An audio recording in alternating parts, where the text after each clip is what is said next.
Good morning everyone, welcome back to my channel new blog. তোমরা সবাই কেমন আছো? আশা করি ভালো আছো, আর আমিও ভালো আছি। আজকে সোমবার আর এখন বাজে সকাল 8:30। আজকের ব্লগটা আমি এখান থেকে স্টার্ট করলাম। আজকে ঘুম থেকে উঠতে একটু দেরি হয়ে গেছে, যেহেতু কালকে আমাদের ওই দোকানের সামনে অনেক ভিড় ছিল, আর আমাদের দোকানেও অনেক ভিড় ছিল, মানে সব বোলভোমেরা এসেছিল। তো সেই জন্য বাড়ি আসতে অনেকটাই রাত হয়ে গেছিলো, প্রায় 11:45 মতো, 10:30 পার 11:45। আর প্রচুর লোক এসেছিলো। তো অত রাত্রে বাড়ি এসে খাওয়া দাওয়া করে ঘুমাতে অনেকটা রাত হয়ে গেছিলো, তো উঠতেও সেরকম দেরি হয়ে গেছে।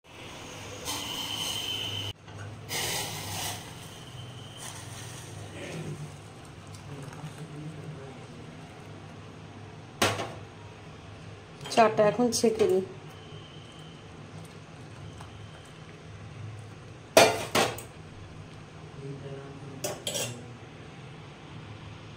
তো খেয়ে নিলাম, আর এবার ঘরটারগুলো পরিষ্কার করে নিয়েছি।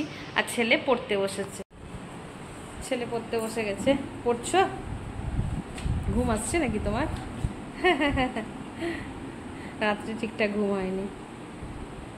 এখন আমি চলে এসেছি ঠাকুর ঘরে পুজো করতে।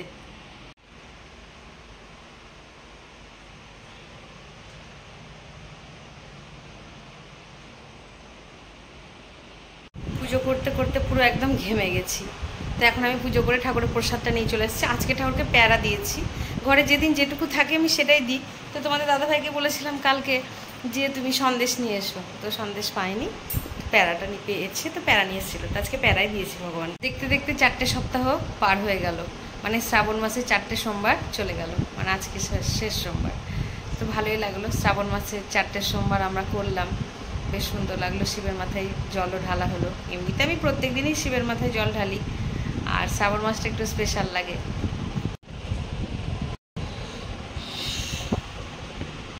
পুজো টুজো হয়ে গেছে, ব্যাস এবার জলখাবার খাবো। তো 1 গ্লাস ছোলার ছাতু, বেশ অনেকটা ঘন করে নিয়েছি। কাঁচা লঙ্কা আর লেবু, একটু ঝাল হয়ে গেছে, 2খানা লঙ্কা দিয়েছি, বেশ মোটা মোটা লঙ্কাগুলো, তো ঝাল হয়ে গেছে। এখানে রান্না করছি আমি আজকে আলু পটলের তরকারি, আর সাথে বানাবো লুচি। তরকারি কালারটা কীরকম হয়েছে তোমরা একটু কমেন্ট করে জানিও। নিরামিষ আলু পটলের তরকারি। আগে তোমাদের দাদা ভাই আলু পটলের তরকারিটা খুব একটা পছন্দ করতো না, ইদানিং 2-3বার থেকে আমাকে বলছে যে একটু আলু পটলের তরকারি বানাও ভালোভাবে।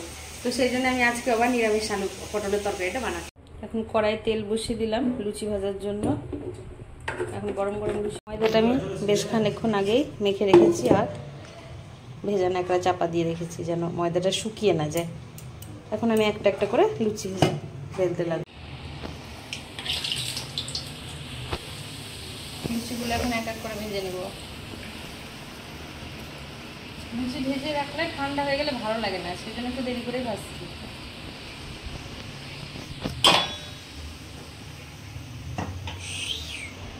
দুপুরে খাওয়া দাওয়া নিয়ে বসে গেছি। আজকে আটার লুচি বানিয়েছি, আটার লুচি আর আলু পটলের তরকারি। আর এই যেখানে শুকনো মিষ্টি এনেছে তোমাদের দাদাভাই, যেটা খাবো যে যেটা খাবে।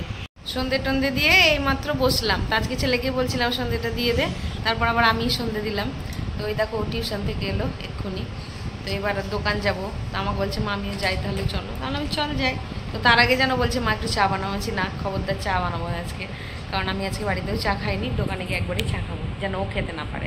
চলে এসেছি অনেকক্ষণ আগেই। তো মার সাথে একটু গেছিলাম ব্লাউজের দোকান, সামনে তো পুজো চলে আসছে, বুঝতেই পারছো। তো মায়ের কয়েকটা আগেকার শাড়ি ছিল, নতুন শাড়ি, তো ওগুলো আমি পিসগুলো কাটালাম। তো ওই পিসগুলো বানানো হবে না মায়ের, তো মা বলে এক্সট্রা ব্লাউজ কিনে নেবো, সেজন্য ব্লাউজের দোকান গেছিলাম। তো তোমাদের সাথে তখন ব্লগ করা হয়নি। আর এসেই দেখো 1 কাপ চা নিয়ে নিয়েছে হাতে, তো এখন চা খাই আর একটু দোকানে বসি। থেকে বাড়ি চলে এসেছি, আর এখন বাজছে ঘড়ির কাঁটায় 10:30। একটু দেরি হলেই দেখো দোকানে এইসব জিনিসগুলো কিনছিলাম, দেখায় কিছুই না। ফ্ল্যাগ কিনেছি একটা, এই যে একটা রিলস বানাবো, তোমরা দেখতে পাবে 2 দিন পর। আর এই যে হাতের 2টো গার্ডার কিনেছি, এই যে এইসবগুলো কিনতে গিয়ে একটু দোকানে দেরি হয়ে গেল, কারণ দোকানে এখন এইসবের দোকানে বেশি ভিড়, কারণ এখন এটা চলছে। যখন যেটা চলে তখন সেই দোকানে একটু বেশি ভিড় হয়। তো চলো তাড়াতাড়ি কটা লুচি ভাজবো, দুপুরের মাখা আছে ময়দা, তারপর রাত্রে ডিনারটা সেরে। দেখো গরম গরম লুচি ভেজে নিয়েছি, ময়দাটা আমার মাখাই ছিল দুপুরে, আর এখন লুচিটা ভেজে নিলাম, শুধু খাওয়া দাওয়াটা করবো। ময়দাটা আমি একটু বেশি করে দুপুরে মেখেছিলাম যেন রাত্রেবেলায় হয়ে যায়। মানে আমাকে তাহলে দোকান থেকে এসে আর মাখতে হবে না, আর শুধু জাস্ট ভেজে নিলাম লুচিগুলো। তো যাই হোক, আজকের ব্লগটা এতটা অবধি রাখছি। আজকের ব্লগটা যদি তোমাদের ভালো লেগে থাকে তবে like, comment, share and subscribe করতে ভুলো না। সবাই ভালো থেকো, সুস্থ থেকো, দেখা হচ্ছে নেক্সট ব্লগে। Good night.